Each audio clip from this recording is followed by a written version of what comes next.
Kaum nasionalis biasanya dalam otak bawah sadarnya mengatakan apapun yang dilihat akan mengacu pada nation interest, nation threat, nation right, survival of the nation. Misalnya ada sebuah kebijakan. Pejabat yang nasionalis melihat apakah nation haknya terpenuhi terlebih dahulu. Jika terpenuhi, baru rakyatnya. Baru kekayaan alamnya terlindungi nggak? Baru pejabatnya. Baru mikirin global dan negara lain. Demikian juga rakyatnya. Begitu ada kebijakan pemerintah, mereka tidak berpikir dulu saya dapat apa, namun negara dapat apa. Negara, nation, haknya terpenuhi, baru rakyat mendapatkan haknya. Dan perlu diingat berkali-kali, nation itu bukan government, negara itu bukan pemerintah. Pemerintah itu pejabat yang dipercaya oleh rakyat untuk suatu periode tertentu untuk membangun negara dan rakyat. Di dalam membangun, kalau berpikir nasionalis, sekali lagi kita diskusikan, maka yang diutamakan adalah nation. Kalau mereka nasionalis, semuanya untuk negara terlebih dahulu. Misalnya, di dalam mengelola kekayaan alam. Katakan nikel. Nikel kita dikeduk. Pertanyaannya, negara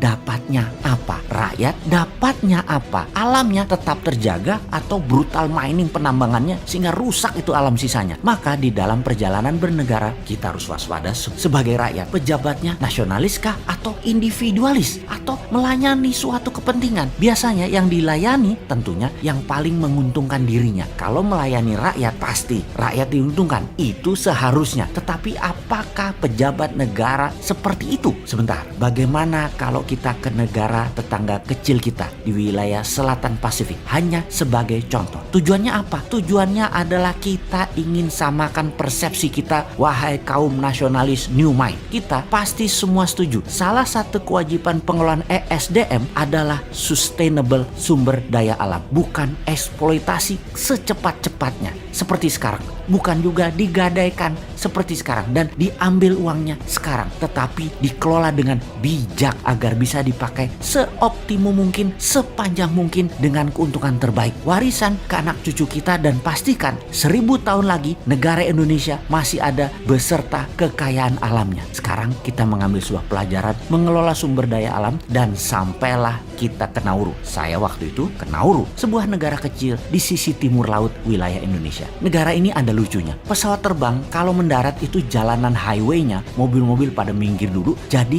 sangat terbatas sarananya. Runway-nya di-share buat jalanan umum. Negara ini dulu negara kaya, menghasilkan fosfat, pupuk P2O5 dari bahan guano bed dan bahan alam berlimpah tambang lainnya. Kaya sekali negara ini kala zaman keemasan fosfat. Bahkan mau naik pesawat terbang warganya gratis kemana-mana ke seluruh dunia. Semua berkelimpahan sampai suatu hari cadangannya tidak ekonomis lagi untuk ditambang dan bangkrut P2O5 tambang fosfatnya. Devisa negara dari tambang fosfat menjadi nol. Sekarang mereka miskin dan hanya hidup salah satunya membuat diri mereka yaitu negara free tax country seperti British Virgin Island. Namun seberapa besar pendapatannya? Kecil juga. Ditambah wisata masih kecil juga. Apa yang terjadi pada mereka? Kala itu negara pengeruknya adalah Amerika. Bagi Amerika nggak peduli mereka dengan kekayaan alam negara Nauru. Pokoknya sikat aja sampai habis. Ya begitu tidak ekonomis, pindah. Sesederhana itu. Nauru mereka lupa mengelola kekayaan mereka akan sustainability. Kekuatan jangka panjang dengan sumber yang dikelola optimum. Sebetulnya bukan untuk menumpuk sekarang dan dihabiskan sekarang. Kalau saja mereka paham yang namanya SWF, Sovereign Wealth Fund. Mereka menjaminkan fosfat mereka untuk membangun misalnya Nauru sebagai hub maritim perkapalan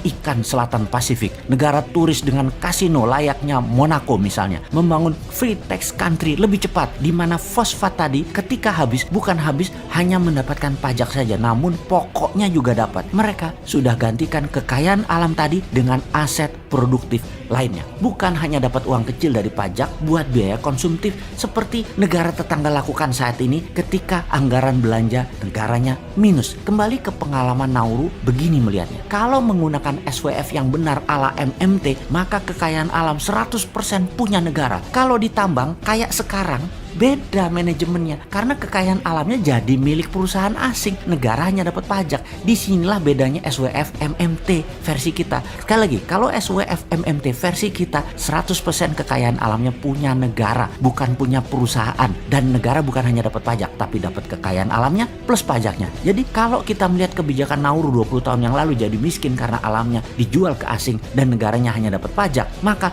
jangan sampai kebijakan sekarang di Indonesia seperti Nauru. Satu, pejabat pejabatnya nggak pinter. 2, rakyatnya nggak ngeh juga kekayaan alam disedot ala Nauru. Karena itu kita bunyi teriak-teriak SWF, SWF ala MMT. Selamatkan sumber daya alam agar semua itu untuk kepentingan negara dan rakyat. Kalau nggak kedengeran nih teriaknya, ya mudah-mudahan kita doakan kaum New Mind cepet-cepet dapat posisi. Amin.